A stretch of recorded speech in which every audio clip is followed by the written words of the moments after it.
How we doing tonight, Portland Rock Gym? Doing all right? Thank you for coming out. Great to see you all. Some familiar faces here. Is this not a hell of a gym, dude? It is. It is a very impressive gym. Are you all locals here? Yeah? Awesome. I just have had the time of my life the last couple days here shooting with Emil and climbing with Emil. I want to start, dude, by just welcoming you to the United States of America. You've been on a little bit of a tour here. Yes. Tell me about where you started in New York. Yeah, kind of. So we went to New York first, kind of wandered around Manhattan, saw all the concrete. It's pretty cool. Yeah, it was a cool place. Lots of concrete. Lots of concrete. Did you do any climbing? There's gyms there. We went to one gym there just to kind of check it out. It's not as big as this one. Not quite. No, but it was fun as well. This happens to be the biggest one in the country. So here we are. Yeah. And then you went and climbed some boulders, kind of in my neck of the woods. Yeah, we went to Stone Fort, where we disguised ourselves as golfers and surprised some people by, kind of running up and like, oh, what's this kind of thing? Me and Brandon climbing stuff. From climbing stuff. We pretended to be from Savannah. In a little context, the bouldering field is like on a golf course, It's on a golf course. Yeah. So we had these wigs and a cap and would walk around like, well, what's going on over here, Daytona? No. So it was a good time. I'll tell you what, that accent was better than my Norwegian accent as I was trying to do Magnus. Well, yes, your Norwegian accent was terrible. Yeah, it was. We had Ryan shirtless in the disguise, in the Magnus mask for one of the integrations for rugby. It was awful, but kind of funny. It was terrifying, but also kind of a dream come true to be within literally Magnus Mitbo's skin for a few minutes. Yeah. Okay, so you did some undercover climbing. Did we? I don't want to ruin the video here, but like, were you recognized as part of it, or was the idea to not be recognized? The idea was to not be recognized, but the entire wig fell off, and it just kind of didn't really work as well as you would like to. It was still really funny. People had a good time. Yeah. So I'll probably do some more disguises in the future, but I won't let anyone know where just yet. Okay. Let me just pull on your hair to make sure this is the real Emil. There we go. Okay. What was the bouldering like? I haven't climbed there. So Stone Fort has do you guys know Stone Fort? Yeah. So Stone Fort is sandstone, and it's like it's kind of small, but it's better than Fontainebleau, which is kind of the mecca for rock climbing. So Stone Fort, Tennessee, peak bouldering at all levels, especially up to, say, V10. There's not so much incredibly hard stuff there, but up towards that level is world-class rock climbing. So definitely a big recommendation on my end. Wicked. Definitely. Wicked. I will also go back as soon as possible. We only had like half a day there after the disguises. So yeah, I definitely want to go back. Psyched, dude. Well, that's close to my backyard because I talk about it like nonstop on the podcast. I climb at the Red River Gorge. Any Red River Gorge climbers here in the crowd in Portland? I'm a little fish out of water here. Emil and I are going to Smith tomorrow. Any Smith climber? A lot of nods. A lot of nods in the crowd here. It's very similar to the Red, right? Like juggy, steep, kind of never-ending buckets, right? Please, no, please. Okay. I'm a little bit terrified, but you've been pushing me out of my comfort zone this entire time, so why not push me out of my comfort zone on real rock? I wanted to ask you about that actually, Emil, because this has been a really formative weekend that I've spent with you so far, as you've really encouraged me to try things that make me uncomfortable, that make me feel silly, that make me feel like a fool, and you've succeeded, I feel like, across all of those. And for me as a gym climber, I typically go in, get on the stuff that I'm comfortable with, maybe try hard things, but again, still within my comfort zone. And so I'm curious from your point of view, being a climber, being a setter, indoors, outdoors, lots of different styles, what does it take to become better specifically at indoor climbing, at gym climbing? There are a lot of answers to that question. What I will say, and what I feel like a lot of people might be missing out on, is exactly what we've been practicing these past couple of days, which is working on intention when moving on the wall. Really deciding on how you're going to execute a move and go for that. You see what I mean? Yeah. Usually a lot of climbers will hesitate in between the positions, kind of want to figure things out for a longer time than is necessary. And it's such an important skill to be able to just kind of go for every single move. If you watch Adam Ondra climb, who I would argue is the best climber in the world, every single move he does, he knows what he's planning it before he's at the move. And I feel like that's something most climbers need to work more on. That's one of the most important skills that usually go missing. How can one work on that? It's very helpful to have friends who push you, who say do the move, do the move, do the move. And also, so that is the tricky thing about it. it is kind of abstract. You have to work on it, figure it out, think about it, reflect on it. But once you get into that rhythm, you will improve very, very fast, especially indoors, because a lot of the moves indoors force that type of mentality, and it forces you to go with intent. Yeah. Yeah, I like that. So then, once we kind of work on that skill, and that's something that you pushed me to do a lot this past weekend, is like, typically, I don't know if you all experience this, but like typically, I might try a move once and have it feel like so out of reach, so awkward, so impossible. Maybe I'll give it a second one, and if it's like not like an immediate amount of improvement, I'll just say it's not for me, I'm moving on. And the benefit that I had working with you this past couple of days is I don't know whether you genuinely believed in me or you were just like kind of putting it on, but you really encouraged me to like keep going, keep trying, commit more. And I just wonder if that's like a skill that then like can be developed, or if you just essentially constantly need somebody with you saying, no, try again. You can definitely develop it. Yeah. I am a stupidly optimistic person, so I always think everybody can send everything all the time, and that definitely was the case this week as well with you. Right. Appreciate that. But you can definitely encourage yourself to do it as well. I do it for myself. I just boost my ego up and go like, I can do this, next go. I always say next go and keep on that track for a while. And it helps me a lot to believe and trust everything that I try when I'm climbing. I like that. But you need to stay optimistic, and if it's hard to do yourself, it's good to have other people around you who encourage you with that mentality, for sure. Okay, so now let's take it from the abstract to kind of like the practical, if we can. There are things that you come across in a gym that maybe are unique or at least more exaggerated compared to what you might find outside. As a setter, as a comp climber, as somebody who has like such extensive knowledge in that, are there certain techniques or certain tips or certain styles that set gym climbing apart and that maybe could help me to become a little bit more proficient at gym climbing? Ooh, well, the thing is, I am a very, I like to think very theoretically around climbing, so it's hard to give you specific advice aside from, again, just kind of visualizing. And when I say visualizing, it's always planning. It always comes, like you can literally sit and write down in a block, like this is how I'm going to do the moves. On move 2, I will jump to the crimp.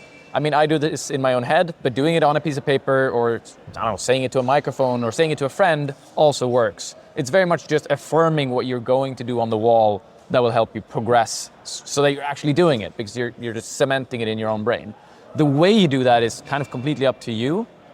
For me, myself, I visualize intensely how the moves will go, like how each crimp is gonna feel, how far I'm gonna have to pull. I try and visualize it as like, okay, if I was doing a pull-up, how hard would I have to pull to get to the next hold?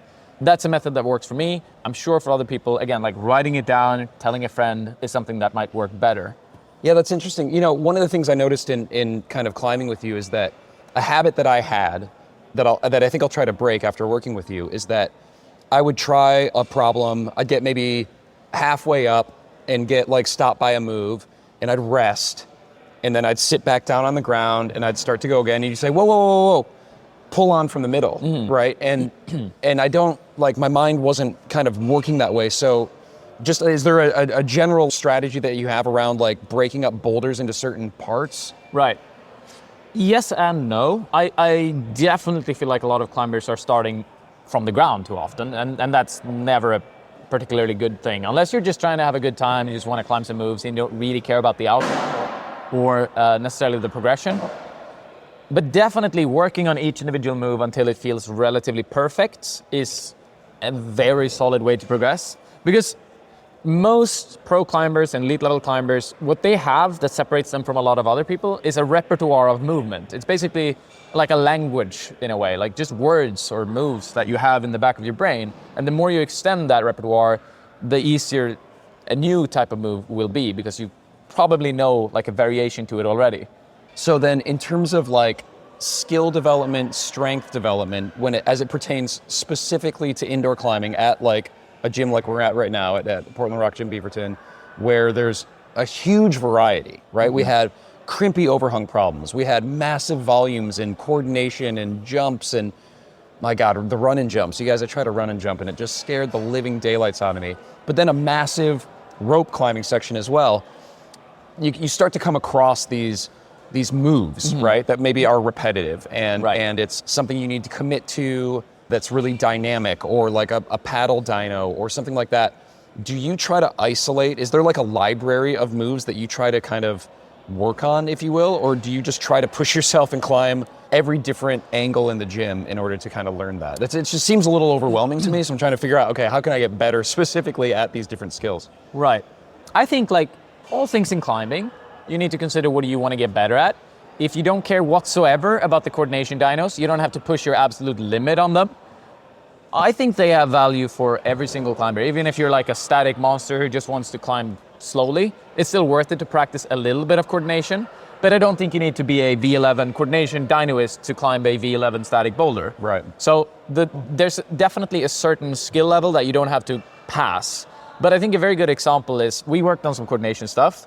You looked like a complete Gumby and an idiot on the wall in the beginning. So did. And I would just kind of jump through the things, look like an absolute beast, and would crush Ryan. Yep. But then after about 15 minutes of me just giving you a bunch of details, you did it nicer than I did. Like, it looked better than when I climbed the boulder. From just you practicing these small things. And I mean, the level of the climb was very, very low for you, but you just did not have that repertoire of movement yet. And but it came so fast. It was so crazy how fast it came. Exactly. And that investment is worth it in the other aspects of your climbing. It's going to be worth it for rope climbing as well. And it took you 15 minutes of practice to get there. So with that in mind, I definitely think it's worth practicing all different styles, but just maybe a little bit of here and a little bit there. What's your anti-style? Well, I think you saw most of it today, but youth competition problems. So the thing is, yes, youth competition problems is a way to kind of describe it, but it's more like figuring out how to be in a difficult box, how to orient your wrists. I mean, yes, it might look more comfortable for the kids than it did for me, but one of the many things that separate them from me is their ability to really utilize all angles of their wrists and their hips and their bodies.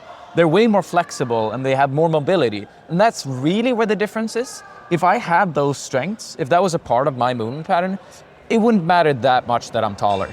Like that's not the breaking point. It looks like it because I look so giant and I can't move there. But if you take somebody my height and you give them their strengths, they do the climbs. It's not my height that's the problem or my size. So there are climbers out there that could do those small box problems that were stymieing you during that youth comp. Who comes to mind? I mean, Adam for sure. Again, I'll always go back to Adam because he's an incredible climber. I'm pretty sure a lot of Jesse Grouper, who's an American climber, who's quite tall, would also probably do these. Paul Yen, French climber, also quite tall, would cruise them. So most of the high-end competition climbers work a lot on those strengths, like that detailed flexibility, the mobility, all those details. When you put flexibility and mobility against like raw power and raw strength, what do you think translates better on the wall? Difficult question, because it kind of depends on what style you're looking for. On roots, I would say the flexibility and mobility part plays a much bigger role because it allows you to really minimize the force output you have on all the holes. Then again, with no power, you can't do any moves. So of course, that's important also. If you have to choose one or the other, don't. Do both. You do both, for sure. Well, I remember having a conversation with Tom Randall on the show, and I was asking him like, okay, what can I focus on to get the most kind of progress, the most bang for my buck to get better at bouldering, like in a short amount of time? Like in my mind, I was like literally thinking like, what finger exercise should I focus on? Like, should it be open hand or closed or overcoming isometrics or all these things that we all love to obsess about as climbers? And he said flexibility. He said, if you can get specifically hip mobility, open hips, you're going to gain grades faster than anything you could do on the strength side, which blew my freaking mind. And maybe he was speaking directly to me because I'm quite inflexible. And so somebody who's already quite flexible, maybe that wouldn't apply. But it seems to me that a lot of climbers, and maybe a lot of male climbers, I'm specifically thinking of here, may have some like untapped gains in flexibility that could perhaps translate the power and the strength they already have in a more efficient way. Right. I think there's a lot of truth to it, but with climbing, we kind of have to assess our strengths and weaknesses a lot and work from that perspective. So some people might not believe this, but what I've actually worked on the most in my climbing is standing on a slab on small footholds. I am freaking terrible at that style after I don't know how many thousand hours on those shitty little feet. Like the ankle mobility? No, I've got good ankle mobility, but just like kind of standing on the smallest of footholds, that's what I've worked on the most, especially in my competition days, because I would always get shut down as soon as there was something like that. And I've now come to kind of accept that, okay, maybe I won't be the best person in the world at that style. Like it's not really going to happen for me. And spending more time on it doesn't really benefit me as much as working on my Thomas Inch dumbbell lifts or whatever. Like Right. that does transfer a little bit and kind of helps me improve the styles that I appreciate the most. It's not to say I shouldn't work on the footholds, the small, tiny feet anymore. It's just that the diminishing return is quite high for me now, and I don't have all the hours in the world to work on everything, and then you have to choose. Yeah, it's smart. But mobility, I will say, spending 15 to 20 minutes on per day is incredibly beneficial. But if you go up to like an hour or two, well, then maybe you should dedicate that towards the climbing and power exercises instead. That's kind of how they're separated, and I think that's the important thing to remember. Like, you can spend very little time on things and get really big benefits, and other things will take longer, but maybe be more valuable also, but in a different way. Yeah. Well, I appreciate it. I'm so grateful that you've given me like all of this like coaching and mentorship over here. And we got a lot of people from the Portland Rock Gym here to join us here on this podcast. They've got questions about their training, their performance, their climbing, maybe just questions about Swedish candy like you and I have been munching on for the past few days here. So I wanted to open it up to the field. We've got some cool stuff to give away for those who are asking questions. We've got some great stuff donated from sponsors of the Struggle Climbing Show, from Rhino Skin Solutions to Rungni Magdust and brushes. We've got a Fizzy Vantage, a nutrition pack here. We've got a lot of cool stuff over here. So let's see those hands. Let's ask Emil some questions. You can ask me questions too, but I'm sure more of you have questions for Emil. Yeah, over here. Emil, what is your next outdoor project that you're passionate about? Okay, let me repeat the question because our audience isn't mic'd. What is your next outdoor project that you are passionate about? Well, there's a little tiny boulder in the forest of Fontainebleau called the Big Island that I still haven't climbed. I was very much... Your next project is your current project. Well, yeah, kind of. Yeah. Yes. So the thing is, it's a boulder I am passionately obsessed about and have been for several years. I was meaning to go back this year, but I've had a lot of small, minor injuries keeping me back from training time and time again. And now the season is kind of coming to a close. So I won't be getting on it these coming months, but I have a very strong ambition to go there in October, November next year and start fighting it. Let's go. Yeah. Are you doing specific training for that? Is it so specialized that you need to try to find some replicas or work certain positions? I need to work flexibility. Back to the flexibility. That's like the most important factor to that specific boulder. Really being able to open up the hips to get a lot of tension. And when it's a compression climb that requires pretty good footwork and kind of being able to squeeze your legs together, which means that you first have to be able to open them up so you can train them in those positions. And that's something I do a lot with the hardest boulders that I get on. I don't practice replicas so much, but I practice the idea of the movements. So again, Big Island, I'll probably do a lot of just hanging from squeezing some balls and kind of hanging on the wall just to prepare my body for it. Crazy compression. Yeah. But it's not necessarily doing the specific movements. Got it. Yeah. That's the Psyched. trick. Okay. Bag of Rungni Magdust chalk for our first question of the night. Who else has a question for Amelia over here? Okay. Try to rephrase that if you can. So I'm going to walk you guys through how I basically go from finding a project, working on the moves, and deciding when it's time to try it from the bottom. It's a fairly straightforward process. I make sure that if it's hard enough, like first I'll give it a flash burn, try and really mentally prepare to do it on the first go. Usually I'll fail, 99% of the time. I'll figure out where I fell and why I fell specifically there. Usually that'll kind of backtrack to the moves that happened before. I made some mistakes, I maybe didn't quite grab a hold correctly, try and find a lot of details in everything and break down every single move on the climb with that mentality. So I'll kind of figure out if a thumb could be placed slightly differently, if my elbow should be flexed inwards or outwards, and really break it down as much as I possibly can. And I usually don't stop doing that until I feel like every single move is easy. And I mean easy.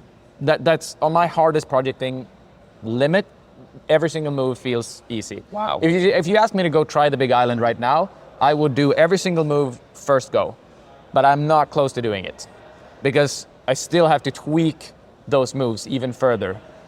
So for instance, there's one of the holds there that I think about literally daily as practice for that climb, where I kind of have to get my pinky in a small groove on the bottom part of it and keep working those fingers in until it feels perfect. And then I know that my index finger won't get as much force on it. And I just reiterate this in my brain, like how does that hold feel? And how can I kind of stretch my fingers slightly more into it to get a better grip? So that's how I work on my absolute peak level. I break down every detail as much as I can until I feel ready to start kind of working those pieces together. And then I work those pieces individually on a detail level. I don't know about you guys, but one of like the joys that I get from climbing is when I'm working on a project. It could be an indoor project or an outdoor project, and like running that beta in my head when like I'm on the pillow. Like it's like the last thing. It's like my version of counting sheep or whatever. I just go to sleep with a smile on my face because I always execute it perfectly. I'll go out and flail on it like the next day or whatever, but like at night, I'm like, oh, and then I stick that, and then I perfectly grab that. Oh, it's the best feeling. I love it. I get so psyched. Yeah, I have actually sent the big island, I think like 15 times in my dreams. Yeah. Not even kidding. A few of the times it was like a white indoor boulder, but for some reason it was still the big island in my brain. I was like, yeah, I did it. Why did it have a white holes on it this time? Oh, whatever, I'm happy anyways. And how many times of those are you naked? And it's the nightmare version. That's the nightmare version, yeah. And then you have to go publicly speak. And you're like, oh, and I'm still naked.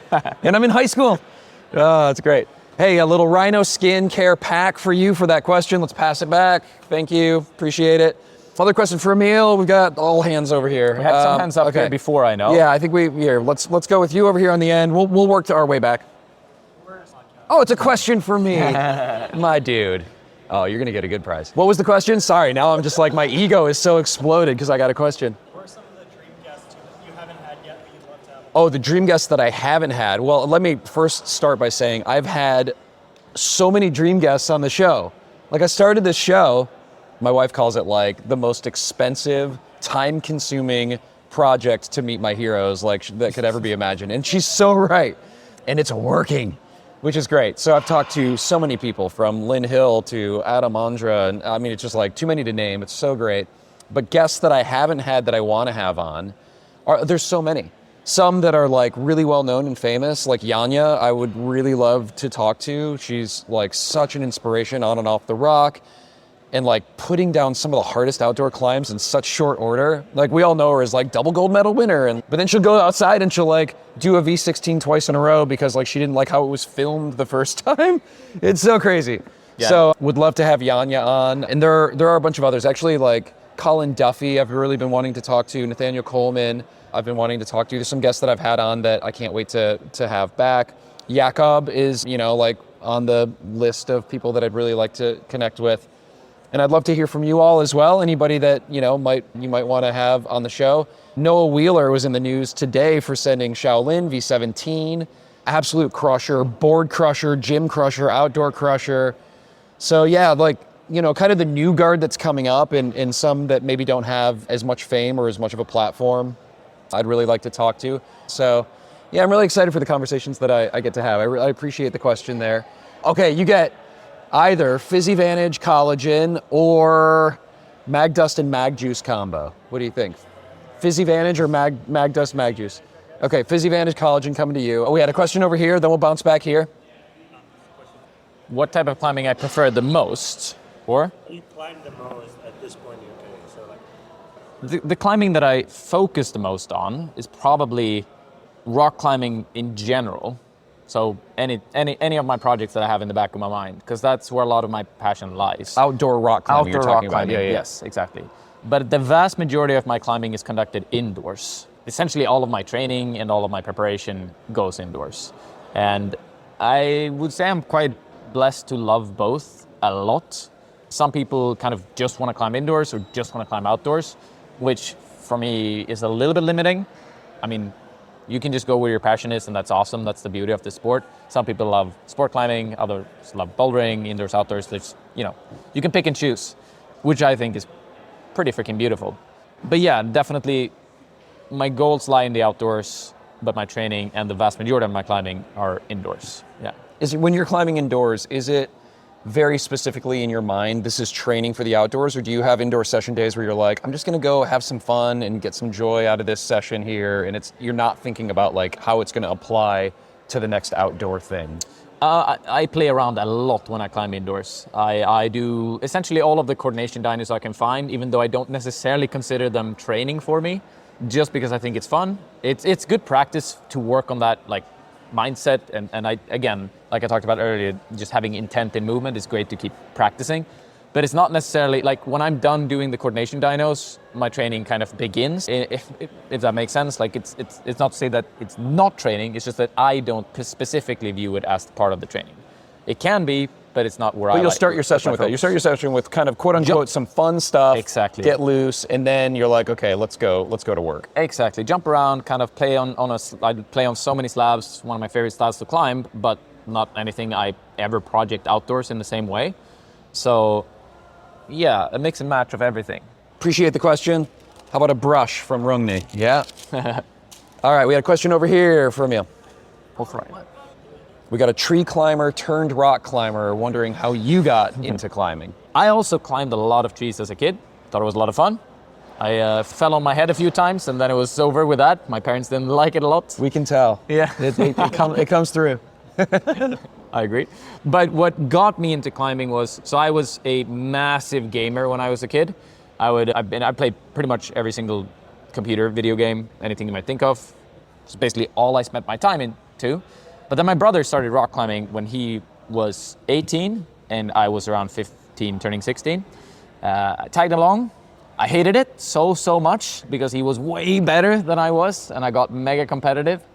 But it quickly grew on me. I returned a few more times across a couple of months, within a few months. And one day I was just completely hooked and started going like 4 hours a day, 8 days a week, kind of. I turned a lot of the same energy I had towards gaming, which usually requires a lot of kind of obsession, and you just sit there for hours and you stare into your screen and really try and get your objective done. I took that same energy into my climbing and kind of stopped gaming for several years because it was, traded. I traded one thing for another. And that's where when I look back, that's where I view most of my climbing passion. It's derived from there. And yeah, it's just kept growing ever since. I haven't really lost my passion. How about a t-shirt from Rhino Skin Solutions? All right, we had a couple more questions here. Yep, we're here. So what are, for both of you, what are some of the general principles that you use for time management? All right, we've got a question here about time management. How do we basically fit it all in? Climbing, training, work, performance, outdoor, indoor, and yeah, that's a heavy question. We can both answer that. You're incredibly busy with YouTube content creation. You also do all of your editing and like all the back end stuff that goes into managing a very successful YouTube climbing channel. But also you got big goals and all that. So yeah, what are your time management hacks, Emil? Well, I wish I had some really good hacks. I have the privilege of kind of being able to set my own schedule due to the fact that I just sit and edit all day long, essentially. That is a very important thing for me to be able to manage my time. Otherwise, I would kind of I would just struggle with it. I don't have a great response because I think it's such an individual thing. Like for me, I can't really apply what I do to what somebody else does. Like some weeks I'll be in front of the computer for 60 hours and barely have any time for training. Those weeks I mostly try and focus on the most important things, which is kind of making sure my power is still up, because a lot of my climbing style is based on having a lot of power. So if I don't have a lot of hours in the gym, I'll focus on just making sure I'm well recruited and I'm not losing that baseline that I kind of need to have. Same goes for finger strength. I'll try and kind of get my hangboard routine in every single day, which is like a 10-minute light stretch for the fingers that I focus on. And that helps keep me going on weeks where I'm really busy. And other weeks, I'll try and make more time for training. Honestly, it's all chaos in my life because the YouTube days are very hard to combine with serious training. Like when I've been doing a lot of competitions, I have to dedicate 8 weeks in a very specific block towards progressing. And back then I kind of couldn't really structure the YouTube channel around it, so I had to put that to the side. Nowadays I focus more on the YouTube channel which makes it more difficult. Yeah, it makes it so that I just have to spread everything out as good as I can. But I try and find these baselines that help me have, keep my body in check. And those are finger health and some powerful pull-ups, as many as possible to like kind of make sure I get that done every single climbing session and take it from there. Yeah.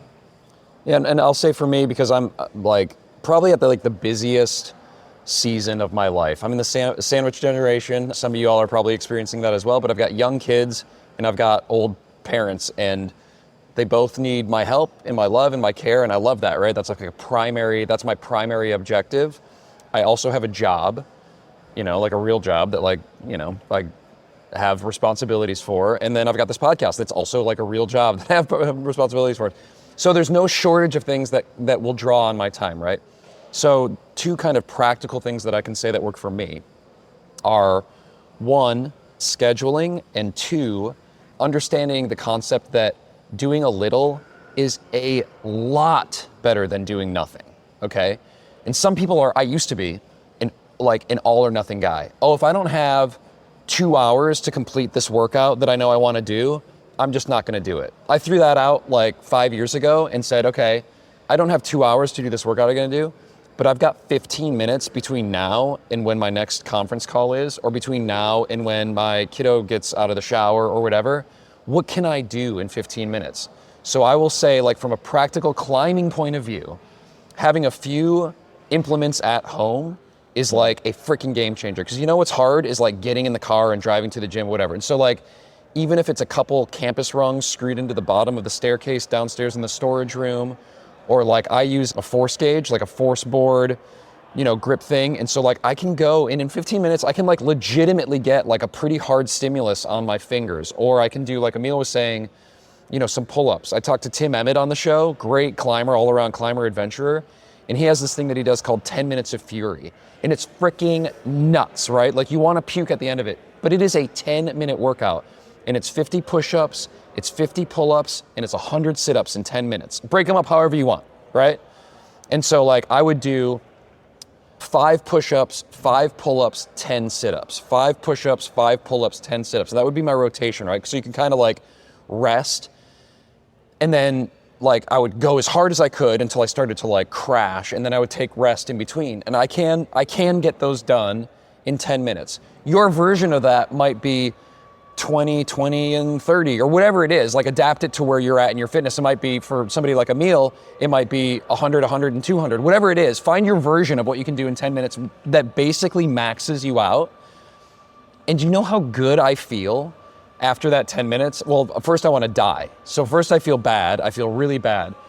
But then maybe like an hour later or whatever, and I'm doing the thing and I'm making dinner for the kids, or I'm on my next conference call, like there's like a little bit of pride. There's a little bit of like, I checked the box, and no, it's not the 2-hour like climbing session that I would have probably loved to have had, but like I did a thing. And so anyway, a little is a lot better than nothing. And you would be shocked how little it takes to maintain. I've had a lot of conversations with people like Dr. Tyler Nelson and Natasha Barnes and Jesse Firestone, people who know a lot about like physiology and stimulus, and they say 1 strength session every 2 weeks is enough to not lose what you have. You want to add something there? Yeah, I mean, I fully agree. And I think an important part to know about us climbers is that we always overtrain. Almost every single climber is overtraining something. Not everything, but something will be overstimulated and really in need of a break.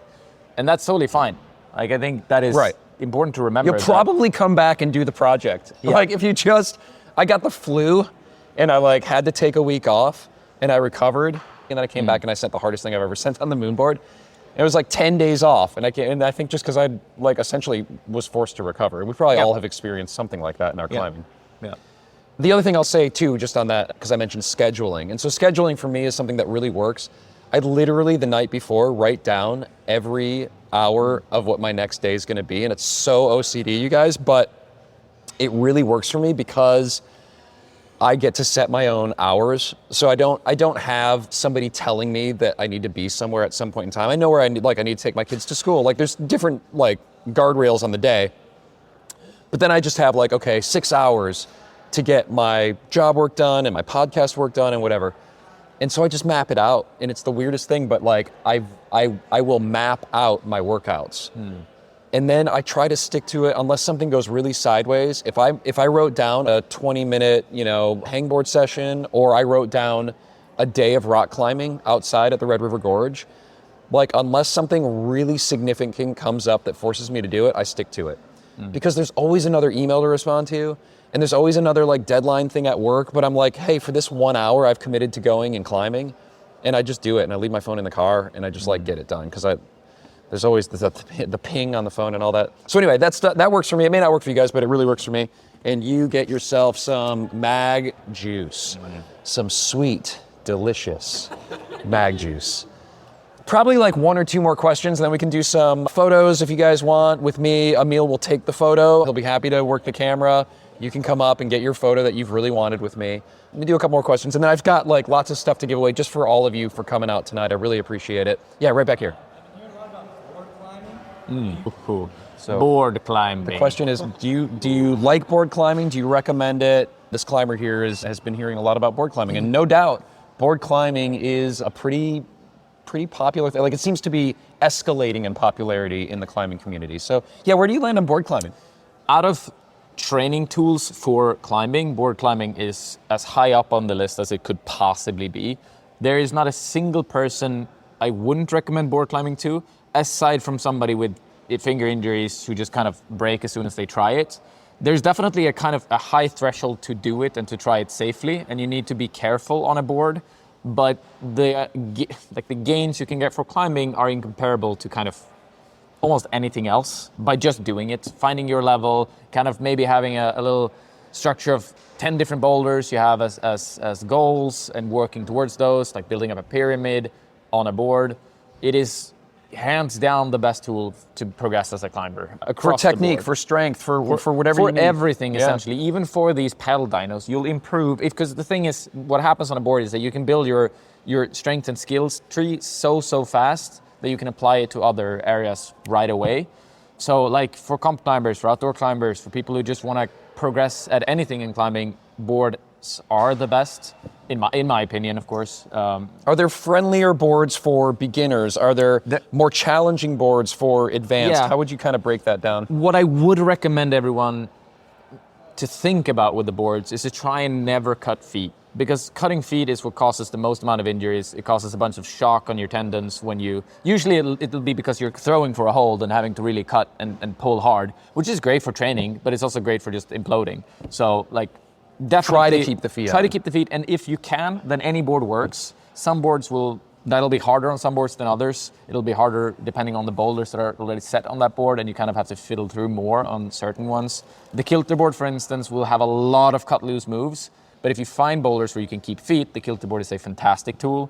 Tension board is also phenomenal for just building tension, building kind of that strength. And that tension there, so when your feet stay on, Yes. it requires a lot of that core strength and that core tension. If your feet come off, you don't necessarily need to engage all of that, but you're saying the cost to the fingers is dramatically increased. Yes, exactly. The cost of the fingers increases so drastically that it's usually not worth doing, even if it's the easiest move. And the coolest looking? Yeah, I mean, that you got to sacrifice as well. Yeah.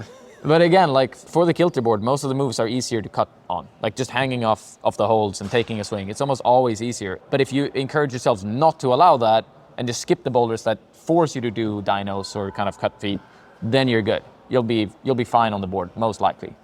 So you like climbing fairly, static probably isn't the right word, because you're still going to move dynamically. You just don't want to cut. If the feet cut, just let the hands go and restart. And change boulders if it's not possible. Because some boulders won't allow you to cut feet. Most likely they'll have like a massive dyno and a swing. Those are just not that worth to train unless you specifically want to train cutting feet for a project or something. So that's my take on boards, I would say.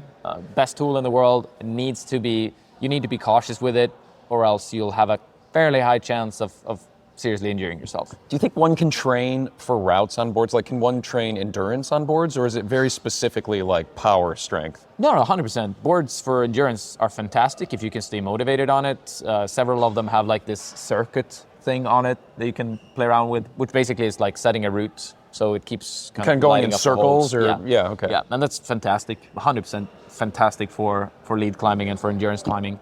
Not that fun. I don't do it a lot on the boards because I just can't stay motivated. But if you can, fantastic. Yeah, and I will say, just to echo what Emil's saying there, like, for me, being predominantly like a route climber, a long endurance route climber, board climbing is very much my anti-style.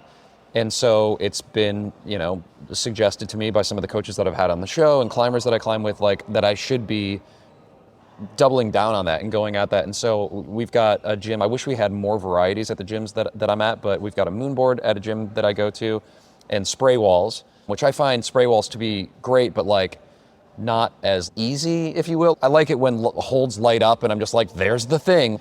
Spray walls, I don't really speak that language as well, but if I'm climbing with people who know it, they can point to holds and say, climb here. But I wish I had access to some of the other boards around. But in any case, when I started on the moon board, which is very hard because it's fixed at 40 degrees and the holds are pretty hard, like it's a tough board, right? Other boards you can make 20 degrees and start to slowly kick it steeper and steeper.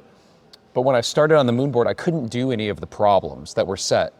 So I just climbed on it. I just grabbed the biggest holds I could and tried to keep my feet on. And for probably a couple of months, there weren't problems that I didn't light anything up. I was just climbing and getting used to the holds and towing in, and it's very foreign to me. And then I made really fast improvements, and now I'm doing like problems on the moon board. And my gains in strength have been like very, very fast. So I did a very focused board period the last almost 3 months now. My hardest boulder that I'd ever climbed in a gym was V5. And I just spent 2 days with Emil here and I climbed 2 V7s. So the psych is very, very high. The work that I've put in has translated. And then if you can get Emil to hang out with you for a weekend, he'll probably bump you up 2 grades. So that's what I would recommend. Let me get you some mag dust for answering or for asking that question. Will you pass that back to homeboy back there? I think that could probably wrap it up. It's getting pretty late here. I really love all the questions that you all had. We've got some videos coming out with Emil and I on our YouTube channels. This podcast will be coming out, of course. I interview a lot of great people on the struggle. And so I'd love to hear from you if you guys have any other questions. We can do some photos with Emil. And please come on up here. And I've got lots of other stuff to give away from our wonderful sponsors at PhysiVantage, Rhino, and Rungni. And thank you all, Portland, for coming out tonight. Appreciate you.